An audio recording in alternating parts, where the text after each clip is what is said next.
Welcome to Security with Spirits. I'm your host, Jason, and I'm joined at the bar by Ben, Jonathan, and Tony with the drink. We'll tell you what to drink while we tell you about why we drink. Tonight's signature cocktail is the Oak Barrel Root Access. It's bourbon, a few dashes of cocoa bitters, root beer, and a little bit of ice cream if you're feeling it.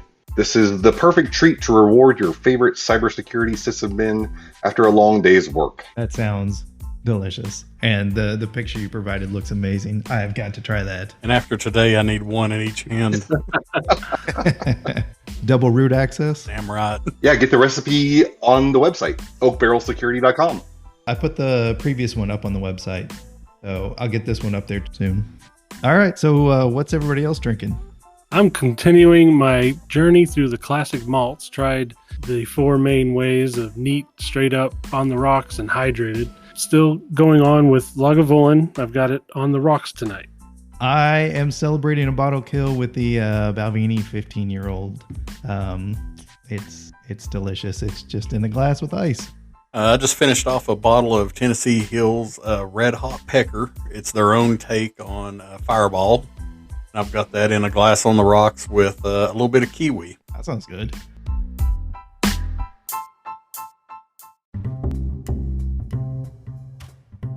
So this is our introduction series. You get to know us and decide if you want to stick around. On Security with Spirits, we don't look to rehash the headlines. We bring our experiences and pragmatism about working in IT security, all swirled in drinks and mirth. And today we're pointing the spotlight towards Ben. So, Ben, why don't you give us an introduction? That's why I drink this stuff, is to forget it. Well, I'm Ben. I've worked in IT and healthcare for over 20 years. I've rebooted servers, added more hard drives, changed patch cables, and checked the fixed setting in your software setting. I grew up with the advent of the internet. I spent a lot of time with computers, installing Doom over and over and over again, connecting to BBSs and making macros for Telerina. By the end of high school, I had a box running Windows 98, Red Hat, and OS2 just because I could. And I started as a help desk phone jockey and moved my way through the ranks, covering networking and system administration, both physical and virtual, then changed seats into applications for several years, maintaining databases and several electronic health records from mom and pop physician offices to large hospital environments. So you could say I'm a Swiss Army knife of information technology. Really impressive. All right, I can't let it slide that you said OS2. Like, nobody installed OS2 by choice. Did you install Doom on it? No. I wish I could almost try that now, because NT was a copy of OS2, if I remember right. So that would be interesting. Well, you have your homework. Yep. I mean, they've got Doom running on everything. If you can't get it running on OS2, you failed. Yeah, this day and age, it would probably be cheating. It runs on a leap pad, I think. So. All right, Ben. What is your security orientation? Which way do you swing? So I have a curiosity of every system I have contact with. During a training session, I can remember one of the trainers saying there was no way we could get into the computers. So Control-Alt-Delete, /administrator, no password, and I was in. This, in a lot of ways, is still the world we live in. The average person doesn't protect their information or their systems like they should, and that brings out a very, shall we say, inquisitive side to my personality. However, as fun as that might be, the more dominant side of my personality thrives on building and optimizing. Found a lot of joy in writing efficient, legible programs and queries, and those talents have kept me relevant for a long time in the stress-loaded, anxiety-ridden blue team. I'm hearing is you're cyber curious. So, Ben, is there any particular media that's your favorite, like that's your inspiration in cybersecurity? Game, movie, TV show, what have you? Take another drink.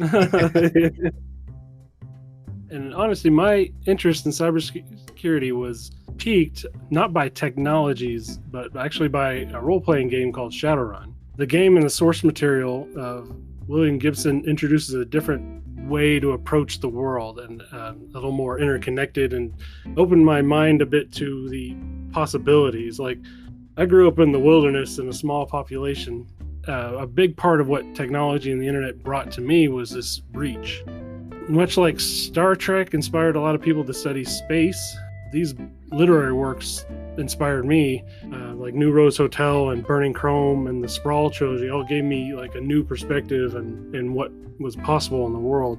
And coupled with that, I really enjoy espionage and crime and spy films. I like the tension, how breakdowns in policy create these elaborate plots. Like Tinker Tailor Soldier Spy with Gary Oldman is a very good kind of look at how they have all these controls in place, but there's still ways to get around them. And it's still a learning experience in how we protect what we want to protect. And I know it's a little dated and a bit hokey, but like the net covers a lot about people getting their privacy basically used against them. And while the movie is hard to watch now because of just how they got some of the technology aspects wrong and such, the way they preyed on Sandra Bullock's character is very real. So yeah. It's kind of neat. Like, I think she went on an interview recently and said, "This is why I'm not on social media." All right, so what I'm learning is that Ben and I come from similar roots because I actually played Shadowrun over a BBS in my younger days.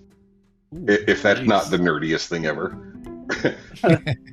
Did you use like an ASCII die roller or something? I don't even remember. That's pretty cool. And you know, William Gibson was definitely an influence for me too. And how angry are you that we don't have cyber decks? Right, or what was that from Mona Lisa Overdrive? The Aleph, the whole approximation of the Matrix in a contained unit, like your own little darknet project. Right. You can just go to your own private internet. Jeez, man. Guys, I quoted Weird Science as being one of my inspirations, so you're going to have to dumb it down a little bit for me. Yeah, we're a little more dark and twisted. So Ben, you shared like a very colorful background in IT, and I loved how you described it by kind of saying you're like a Swiss Army knife, and that's just awesome. And to me, that's that real foundation that a lot of people don't have in IT that we don't see anymore. What got you started in cybersecurity? Well, my start in cybersecurity largely stems from a need to know basis. Like, I need to know who deleted these files. I need to know who changed this account. I need to know who or why you want to go to cdinternetsite.su. Very early, as in right off the bat in my IT career, NIMDA visited the NT4 network. At the time, the organization did not see the value in antivirus, but they were teachable.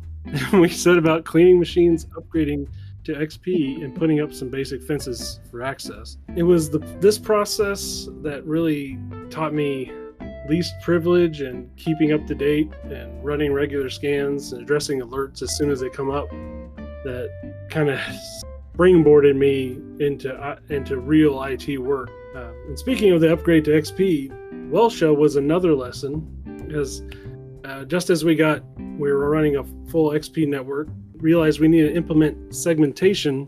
Wellshow was eating XP alive all over the network. It didn't matter if you were connected, you got it, unless you were firewalled. This was before XP had its own built-in firewall. There isn't a good time to take systems offline in a 24/7 critical access hospital, but you should have processes in place for when the system is unavailable and we need to do updates. That was a big learning point there, because you had to go in the ER and take all the machines and upgrade them because they wouldn't work. And none of this is what I would call a fun part of cybersecurity, but there is satisfaction in teaching and producing the practices that protect and keep the operations going. That was probably the most satisfying part of that. I always feel like people who produce things tend to be happier in their line of work. And IT, you have to learn to recognize what you produced, because unless you're a programmer or a query writer or something like that, most of the time you're getting called with stuff that's broken and you're making it work as it should rather than making it better. I'd say my start in cybersecurity began in the trenches, wrestling the alligators of bureaucracy and holding the line against the miscreants of the net.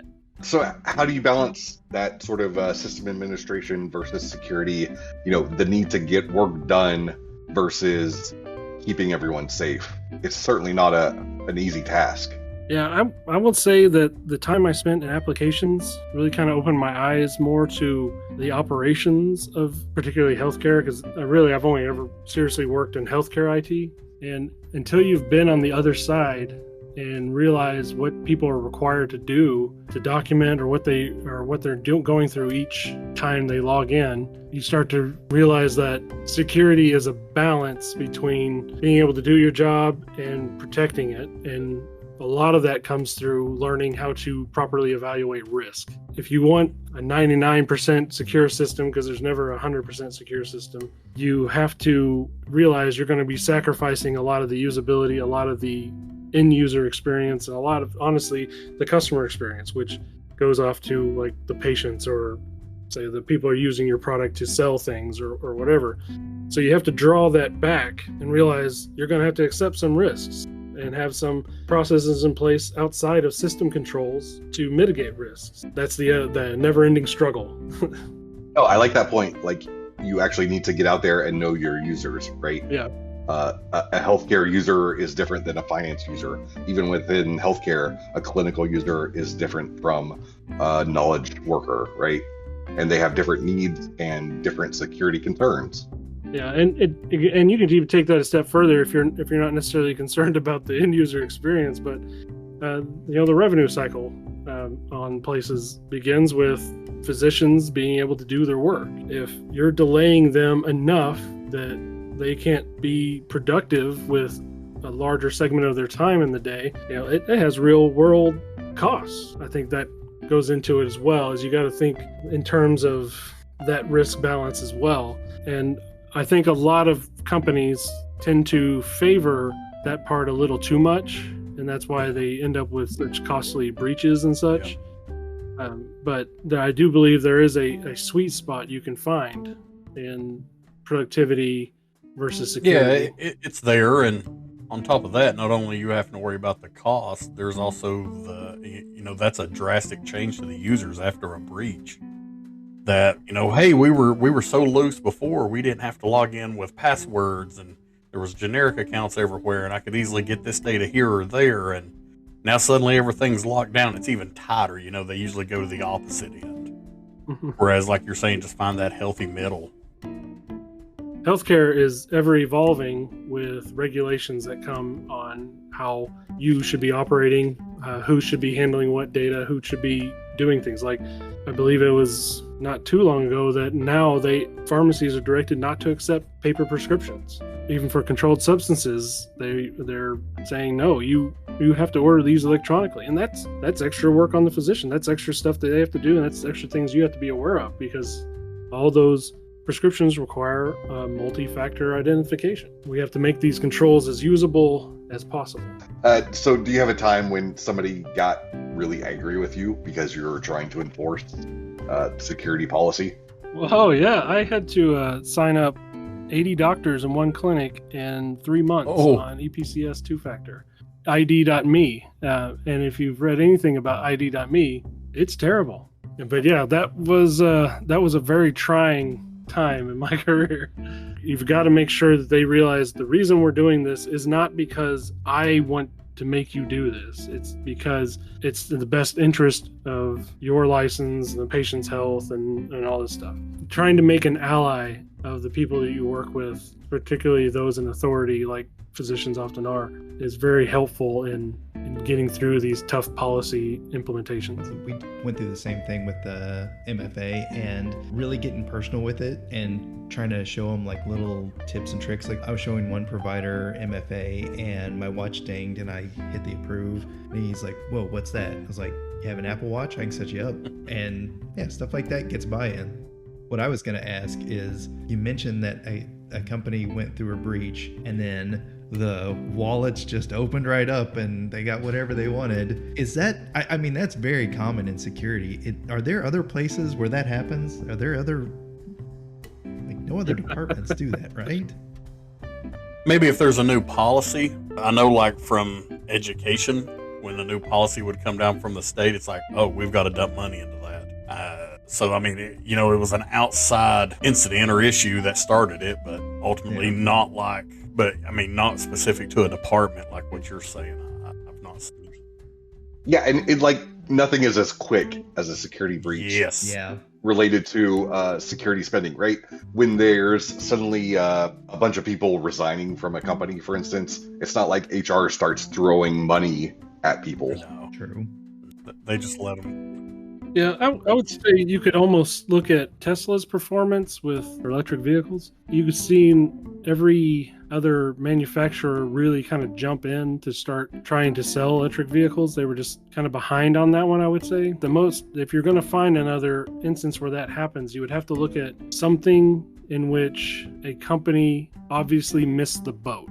A major breach due to gross negligence is an indicator that a company missed the boat, and that's going to have the equal and opposite reaction of dumping a ton of money into trying to catch that boat. And it's like raising a teenager, right? You can't tell them what to do or what not to do. They just have to experience it themselves. The companies have to go through a breach. You could tell them every risk that they have. You could do all of the internal audits, but nothing hits home quite like an actual breach. I love that we're the adults in that scenario. You're like, see, I told you so.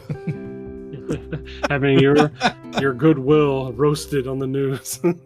All right, Ben, you've provided us with a hearty meal of getting to know you. Could you leave us with a few nuggets of wisdom? I feel like cybersecurity isn't necessarily a field of information technology. Cybersecurity should be a part of our lives, just like locking our doors, staying in well-lit areas at night, or looking both ways when we cross the street. It should be ingrained in us, that type of level. We should be treating this information technology world like that.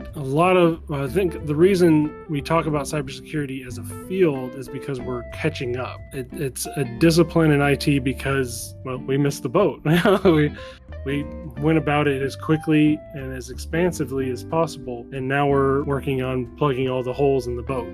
Word of wisdom to those looking to work in cybersecurity is to be cybersecurity. Lapses in security occur because the principles of security aren't internalized. And I'm not saying you have to lock yourself in a box and never talk to anyone or anything like that, but you need to be active and aware of the risks and what you're giving away. Be mindful of what systems you use in your home and what access they are giving, what your kids are doing, what's going out on your internet. How internalized is the practice of cybersecurity and just security in general to your life? You won't work cybersecurity well if you don't live cybersecurity well. I love that. That's really good. It's not a job, it's a lifestyle.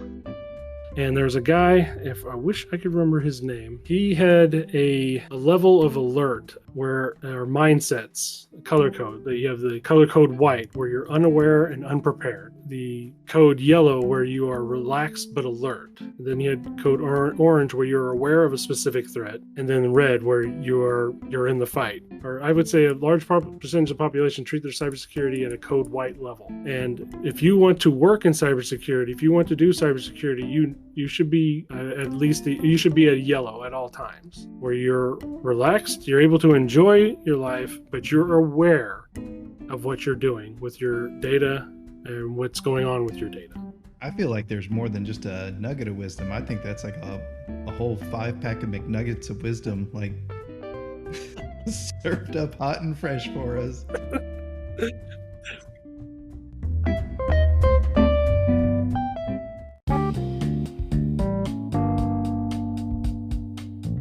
So we're doing a new segment here called Patching Our Previous Episode. Basically, we went through and listened to our previous episode, and there were some things there that needed a little bit of tweaking or definition around, and we're certainly not going to go back and re-record it, so we'll just patch it and just keep going.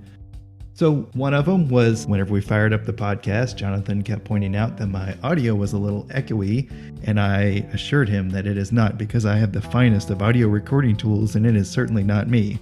Well, Jonathan, I'm sorry. You were right. It was totally me. I have it fixed now. Hopefully this podcast sounds a little better and a little less echoey.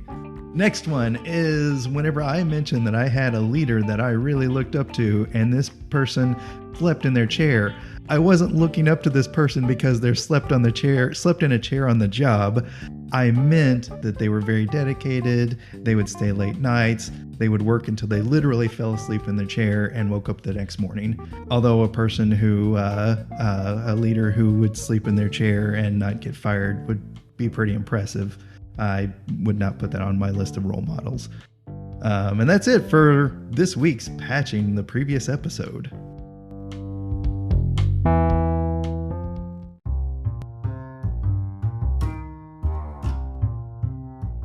All right, we've hit last call here at Security with Spirits. I want to thank you for joining us as we get to know Ben a little better.